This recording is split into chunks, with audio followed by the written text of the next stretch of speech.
All right, excited to be here today with my new friend, Jessica Powell. Jessica is the CEO and co-founder of AudioShake. There's a company that's pioneering groundbreaking audio separation technology to revolutionize music, AR, VR, and immersive sound experiences. She's a former Google executive and published author. She's helped shape the tech innovation of storytelling with her work featured in the New York Times and Time magazine.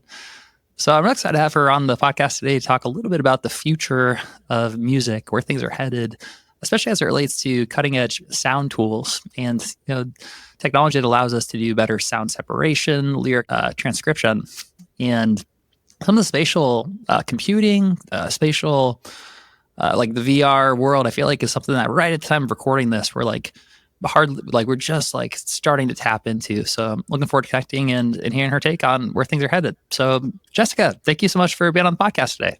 Thanks for having me. Absolutely. So to kick things off, maybe for anyone that this is their first time connecting with you, could you share just a little bit more background about your story and how you found yourself working with VR and music? Oh, sure. Let's see. I've always played music. I mean, music's always been such a huge part of my life. I didn't go that route after college. I was really freaked out about not having a job and kind of went for whatever I could get that seemed more like a traditional path. So I worked so many random jobs. I was like a journalist at some point. Another point, I was like chasing wild boars in Portugal. That in itself, like very random path. Actually? Yes. Wow, that is like a very specific we could have a whole podcast episode just like unraveling that right there. An entire podcast episode on all my bad career choices. But relatively early on, I ended up in tech and spent my whole career basically in tech, and most of it working for Google. So I worked a few other places as well. And when I was leaving Google, my co-founder and I had already been experimenting a lot and just thinking a lot about different ways that we wish we could create with music. And we had both lived in Japan and done years earlier and done a ton of karaoke. And we'd always thought, why can't you karaoke to old punk and old hip hop and songs that just may not end up in the karaoke catalog, And then when you do sing, you end up doing a lot of Van Morrison and Oasis. Mm-hmm. And then you're like, well, and they're covers too, right? And so I remember there was one night I really wanted to do this old Gang of Four track. Of course it wasn't in the karaoke catalog. And we were like, what if you could just rip the vocals from everything and sing along? Wouldn't that be really fun? Anyway, it was just one of a million kind of, what if you could do this that we had? It wasn't some moment where we're going to go build a karaoke company. Of course not. But then years later, we're in Silicon Valley working at our respective companies, still playing music. And we came back to this idea and we were like, what if you could split sound apart? And sure, karaoke, but also what could you do with sound if you could separate it?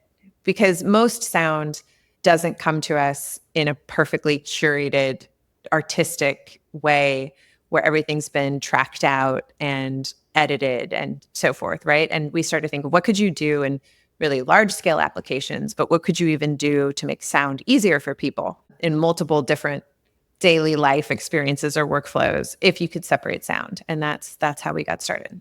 That's really cool.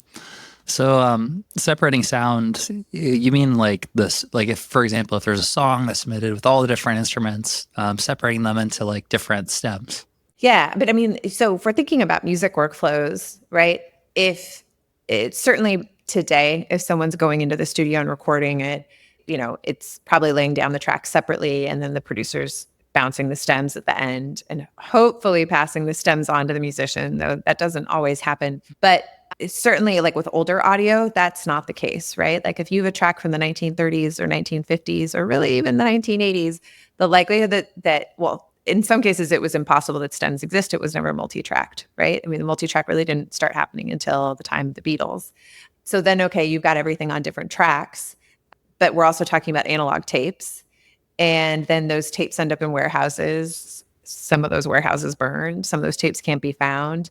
But okay, let's say you can find the tape. It's probably $10,000 to $20,000 to bake those tapes, and you've got one shot to try and to get that all out.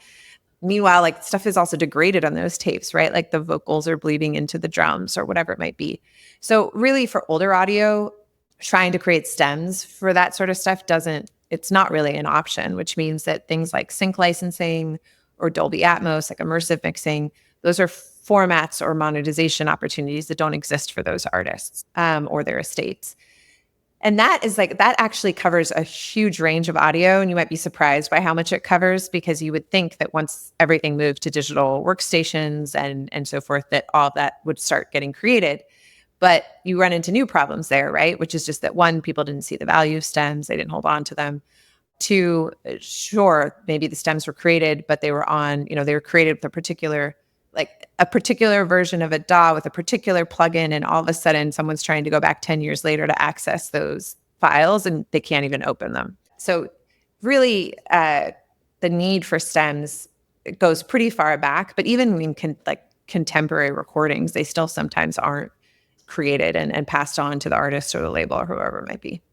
Makes sense. Yeah. So it sounds like what you're saying is that, yeah, in a lot of cases, these stems, either they weren't provided to artists, or in some cases they're from back in the day when they didn't necessarily have easy access to the different tracks.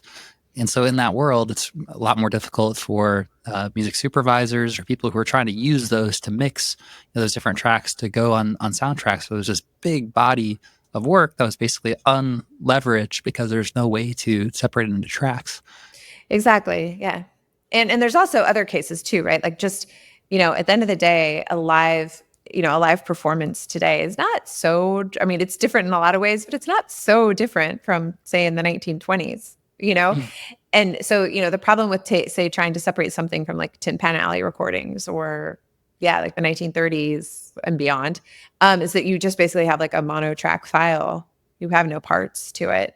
But you can end up with the same thing today, roughly, with a live recording too, which is like everyone, or maybe you got everyone mic'd up and you're recording it, but you have a huge amount of bleed into those different tracks. So you're still going to need to find a way to remove the bleed from the bass into the vocals or something like that.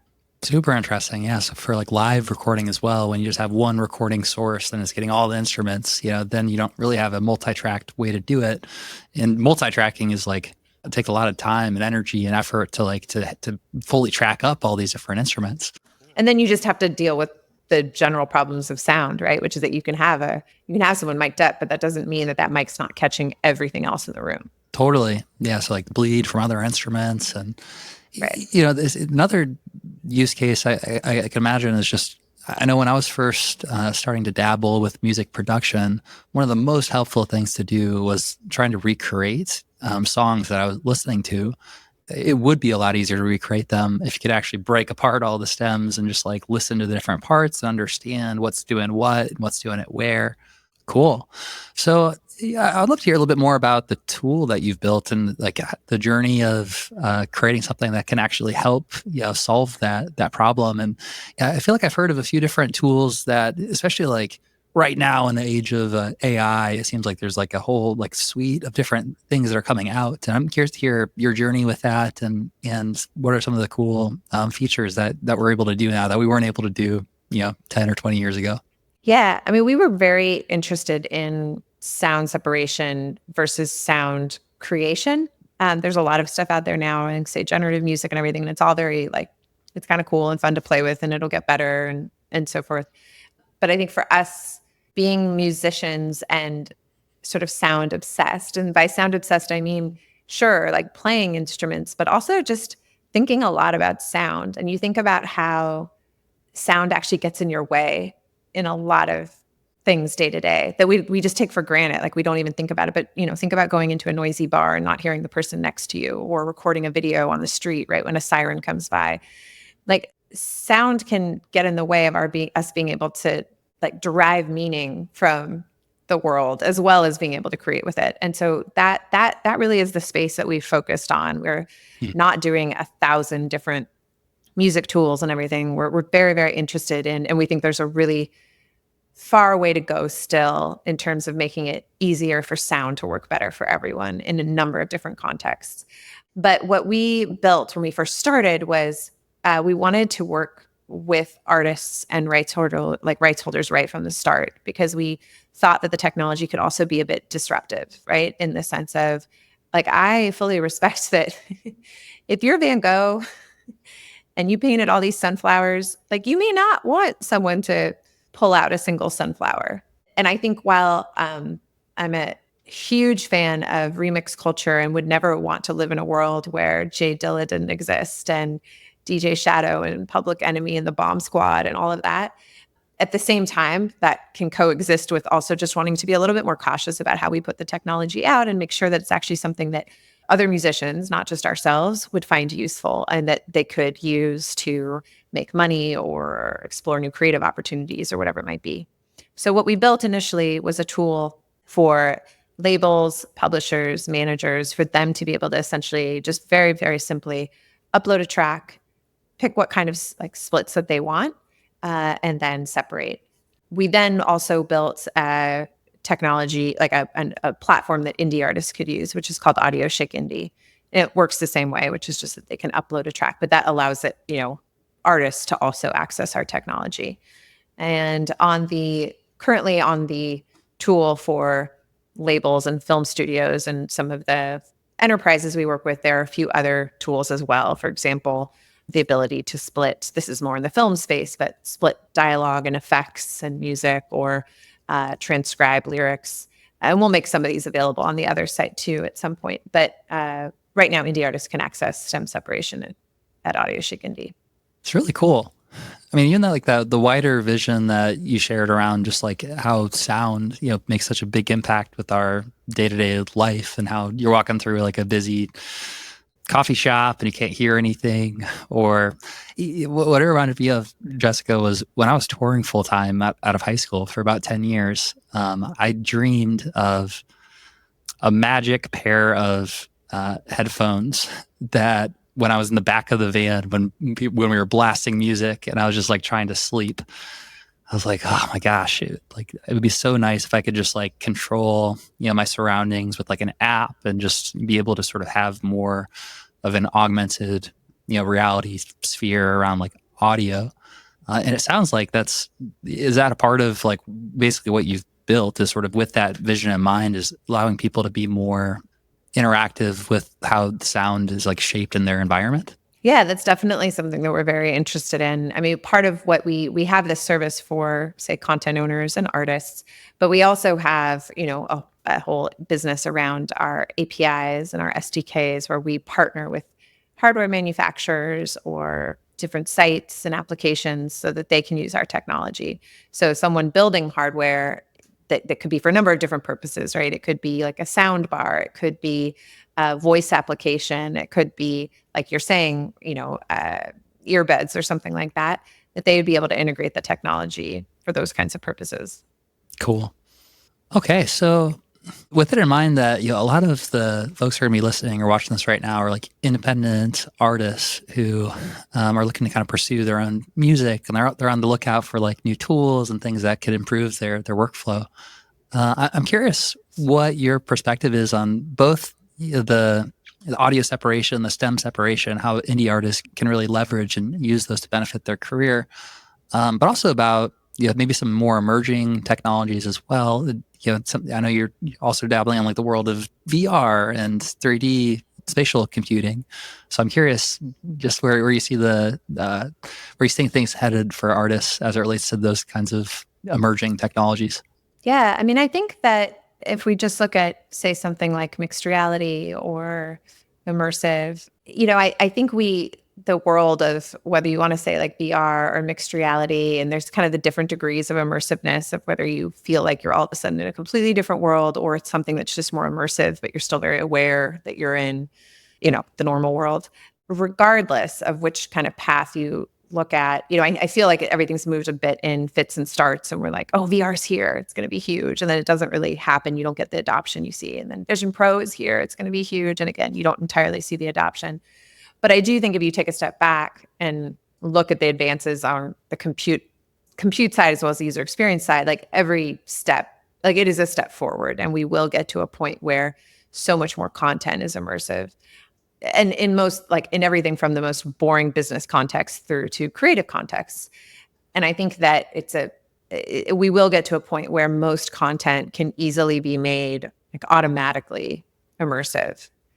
So we'll easily get to a point where, most content will be made immersive and largely on the fly, meaning that the visual input will be spatialized. And that's an area we don't work on with like computer vision, but there's some very, very cool things that are happening there in terms of taking visual input and then arranging that in space. And then similarly on the sound side, you'll have the sound input be made immersive. And I think there will be lots of, just like there are today, you will have a mix of experiences. Just like on YouTube, when you go on there, you have, really fancy content that's like made by the film studios or creative agencies or whatever. But you also have, the kid on their skateboard doing a trick. And that, I think we'll see that same coexistence happening in immersive, so that you will have really fancy immersive videos that are made where the video, like, the video is shot in a way to immediately become immersive. And similarly, the sound is recorded in, made for Atmos or whatever the format will be from the very start. But I think you will also have just a bunch of stuff that's just shot like the kid on the skateboard. And then there will be, slightly less good, but still impressive version of all that immersive. So if I were an artist, I mean, I don't think there's anything that one has to do right now about it, but I think that is coming. And I think it's an interesting new way and more immersive way for fans to connect with artists. I think that, it's funny for all of the talk around immersive formats and Sony 360 and Dolby Atmos and so forth. I think for a lot of people, they're listening on their headphones. They're not really having, a full surround sound or spatial audio or whatever you want to call it experience. I think actually that changes quite a bit once you have people wearing devices that were very much made for that from the start, and where you have the visual input as well, right? Like I think it's cool to be able to hear an artist in an immersive mix. But I think what's really compelling is when it's married with the visual of that artist playing or the video that the artist has created. I think that really adds to the level of immersiveness. So I think that's like definitely something that will come along. That is so cool. As you were describing that, I was imagining, I guess before I get to that, just to like sort of reiterate what you're saying, it sounds like what we're working with right now is in many ways, like, it's not really being fully leveraged or utilized yet, because not everyone has devices or kind of interacts on a regular basis with these kinds of like mediums. But, the technology, if you zoom out a bit and just look at the progress, it has been moving forward like pretty rapidly. And if you assume any sort of rate of continued improvement, it's going to be here, and we're going to have these types of digital environments that allow us to really fully utilize the new technology and be able to experience things more immersively. And as you're sharing that, there's I just got like a visual / audio little image like pop up of like a music video, where it's like, there's like before music happening around you, but then like someone like really intentionally placing a fun little hook or fun little part that like kind of catches you off guard right behind you. It's like and then like it was like before a drop, and then like dancing visuals around you, and it just made me really excited. It seems like the Beatles were a great pioneer of the technology at the time, which was like stereo, and it's like all these like kind of pushing the edge. And I wonder who's going to be the artist that really pushes the edge with this emerging technology and being able to do fun things like that. And to your point around the visuals as well, it does seem like there's all this emerging technology that's kind of converging at one point, even with like generative AI and some of the model, like what they're able to create with Blender and some of these different like simulated worlds. I'm curious what, if you had to guess, knowing that, historically, like we're pretty bad at predicting exponentials, but like if you had to guess like a timeline of which like this type of digital experience is as popular as like using our cell phones today. I'm wondering what you think in terms of the timeline that might look like. I have no idea because so much of that is hardware dependent, and then I think it's also just in a question of when we're saying, well, where is it ubiquitous and for whom, right? Like you have existing constraints around both like how you ingest this content, right? The amount of manual work that currently happens today to make content immersive, right? Again, and some of that work won't and shouldn't disappear, meaning like I think there should always be a world in which an artist and their mixer are deciding on a very like artistic and manual level how they want a song arranged essentially. But there of course will also be things that are done automatically, right? There will be automatic immersive mixing. I mean, that technology already exists, but it will become more commonplace. So anyway, there's constraints already today just in terms of preparing content, right? That would just mean that there isn't that much content available necessarily. There's constraints on the hardware side in terms of the quality of that experience.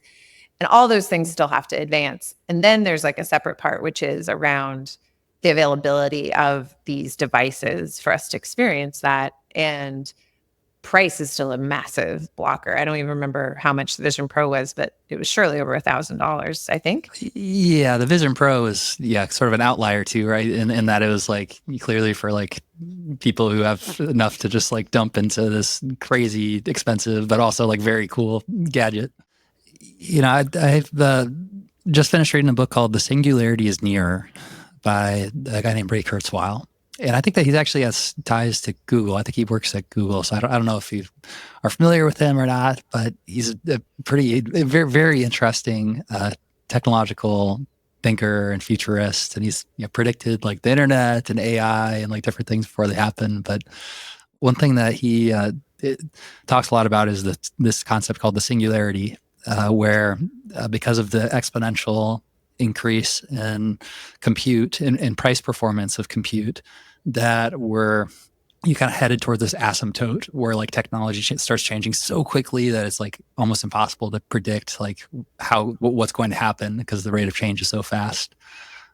I mean, I know that he talks a lot about emerging technologies like this. I wonder what he would sort of predict in terms of widespread adoption. And to your point too, like the price performance is like an important thing for hardware, not just for the software part of it. So yeah, super interesting.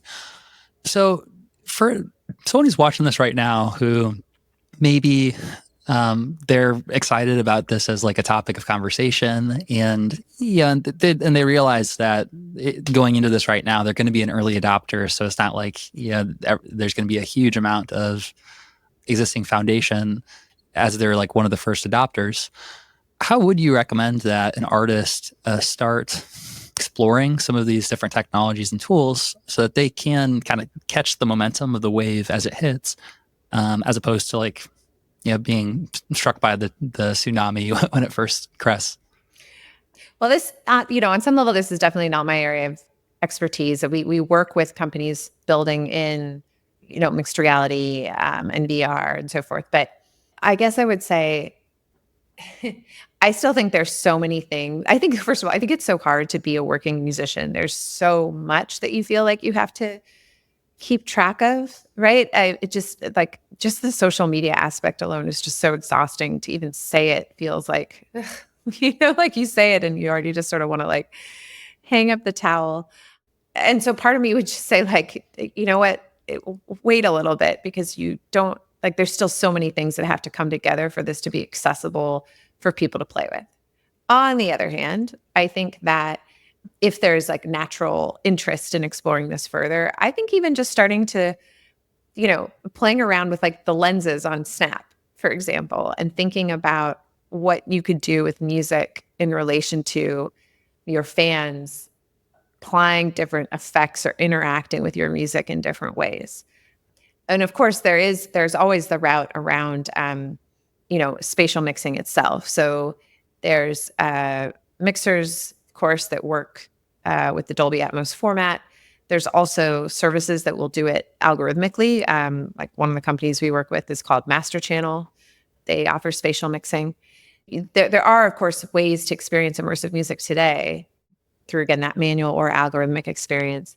But I think just playing around with like looking at existing mixed reality like apps that exist, or even like Pokemon Go, Niantic, kind of what Niantic Labs does. All of these are fun ways to just start to imagine how your own art could exist in those spaces. I have a friend who has an app called which is a fitness app, and it allows you to work out with your music or work out with music, but the effects and the workouts change, and you're doing this all in VR. So you're having an experience where, maybe you're punching the air or something like that, but it's also in time with the music. And that's like a fun one to look at, of just how music can be a part of like a very gamified fitness experience. And there's things too, like Tribe XR is like a VR DJ platform that's very popular with like kids and aspiring DJs. Again, it's just really interesting to see how to see music reimagined for different contexts. Cool. You said the fitness app was called Why you are. Why You Are. Awesome. So it sounds like what you're saying is that, it is good to be, just sort of like aware that is emerging technology. So maybe don't go all in and kind of give up all the other stuff that's foundational to what you're doing. But, if you use your imagination and just start to explore some of these different platforms that exist and play around and have fun and use it to reimagine your artwork and just start thinking about what would your artwork look like in these different spaces. And that's a good way to get started, so that you kind of have a head start before it does become more mainstream adopted. Yeah, I mean, I think I sort of think that way about a lot of the tools that are out there right now. I mean, you can also think about, right, like automatic video generation and what you could do with music if to actually produce a video using some of the generative tech. That, of course, like brings up a whole debate around generative and everything, because the debate is the same on the visual art side as it is on the music side, and so, but as a tool to experiment with, it's pretty neat to see all these generative image and video making platforms, like how fast they're evolving. Absolutely. It seems like it'd be good for us to everyone to acknowledge that the technology itself probably isn't going anywhere, and it's only going to get more and more sophisticated. And as a tool, like, it's worth learning. And at the same time, like, we want to make sure we're doing it in an ethical way as much as possible. And we're still figuring it out. But it reminds me of, like, in the music industry, especially when music started, like digital downloads became a thing, and there was pirating and torrenting of music downloads, and just in general, like sharing music like on the internet with this emerging technology. And unfortunately, most of the rights holders, like, instead of kind of going along with this technology and sort of investing into learning how to use it in an ethical way, it was like we just kind of fought against it. We resisted it and wanted to sue it. And so, like, Napster and things like, which clearly, like, there was an issue, but the technology, it became a lot more prevalent. And so it does seem like it's worth, regardless of kind of where you fall on the equation, it's worth becoming more familiar with it, and looking for transparent conversation to try to figure out how do we use it in a ethical way.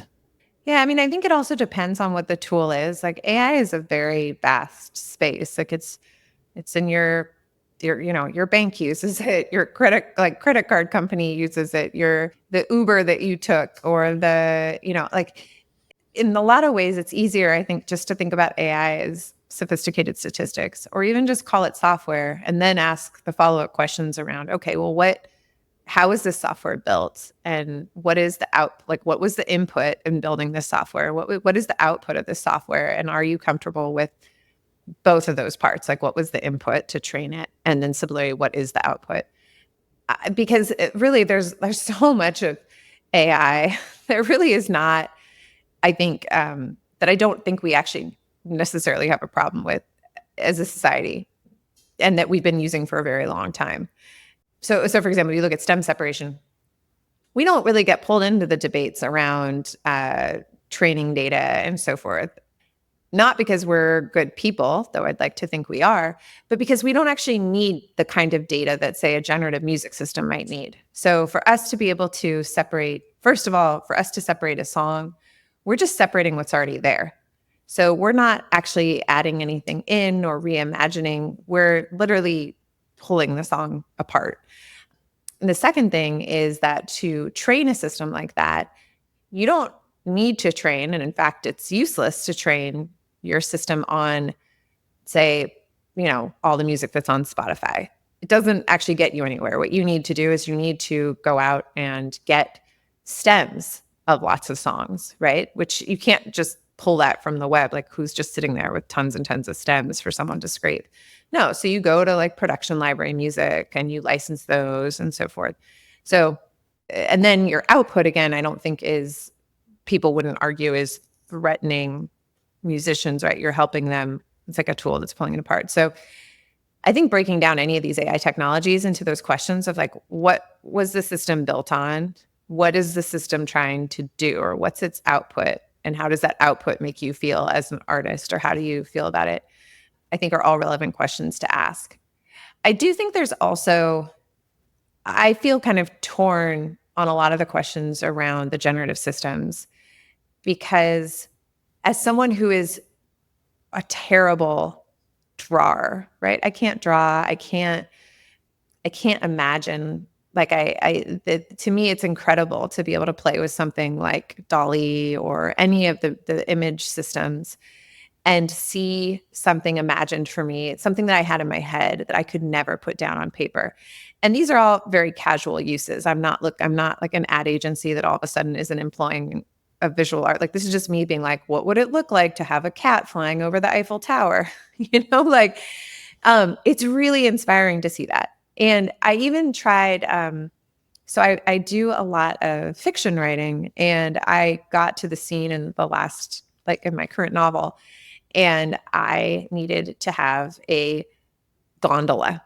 Like I needed to have like a Ferris wheel. It's been a long time since I've been to like a state fair or an amusement park where there was a Ferris wheel. And I was like, I looked at images on Google and I was trying to remember what I was trying to kind of conjure up like the feel of a Ferris wheel just so I could write this one silly like scene. It wasn't even that important, but I was really getting stuck on it. And I was like, I'm going to try one of these like ChatGPT. And I put in a prompt of like, pretend you're like a literary fiction writer and you describe a Ferris wheel. Anyway, it came back. The stuff was terrible. It was soulless. It was all the things that people say about generative content. It had no personality. It had no style. But what was interesting is that in one of the paragraphs that it returned, it focused a lot on the gondolas in the Ferris wheel, right? And I was like, like I should consider the gondolas. I didn't use anything of what that system outputted because it was trash. But the fact that it had opened this door to me thinking about this swaying object in the sky that was part of the Ferris wheel to me was super interesting, right? And I can come up with music examples of that too. And I think there's something just very interesting and hard to think about around all this stuff, which is how are these tools for creation? How do artists feel that they're being treated fairly? But also, how do we not throw this stuff out and think it shouldn't exist in the world? Because probably A, you're not going to be able to throw it out. It does exist. And B, there is something really inspiring, I think, that any of us who create art that resonates with us, which is when someone can present something to you from a slightly different angle, right? It kind of opens this door that takes you a little bit further. And at least in terms of how I have used different generative systems, I think that's what it does for me. Yeah, I totally relate with what you're saying. I used AI a lot for basically, I always have like a ChatGPT window open, and it's a great assistant. It's a great tool, and even just like recording. Often I'll record video messages or audio messages of me just responding to something, and then I'll take a screenshot and I'll take the transcription and kind of like turn it into a nicely formatted thing. And it's like what you're saying too, in terms of having it as a brainstorming tool as well is especially helpful because often it's not perfect, but it can go from 0 to like 90% in like 10 seconds. What would have taken me like 5 to 10 minutes. And oh my gosh, it's so cool.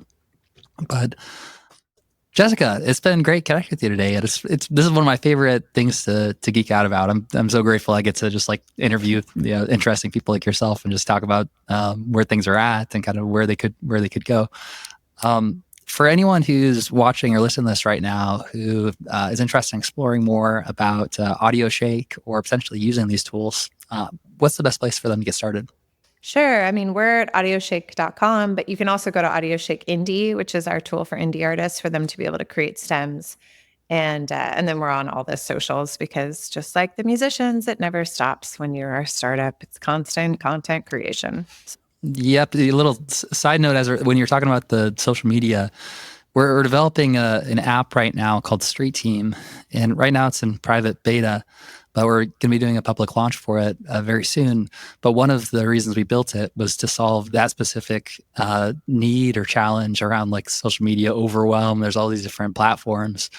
So the idea is to kind of have one source of truth as a home base where you also own the data. So you have the email list and the contact info, but you can also distribute your posts from your own community to all the different platforms and kind of have one aggregated source of truth for it. And so, yeah, that's great. I remember there was something like that back that was like aggregating like Twitter and a bunch of things. And I think it disappeared. It was super useful. So yeah, that sounds great. Awesome. So hopefully we can help solve that need for the artists and for other creators and companies. I know we've been using it for ourselves, and it's been really, really cool. But Jessica, it was great connecting today. And like always, we'll put all the links in the show notes for easy access. And I appreciate you taking the time to be here on the podcast. Yeah, thanks for having me. Yeah.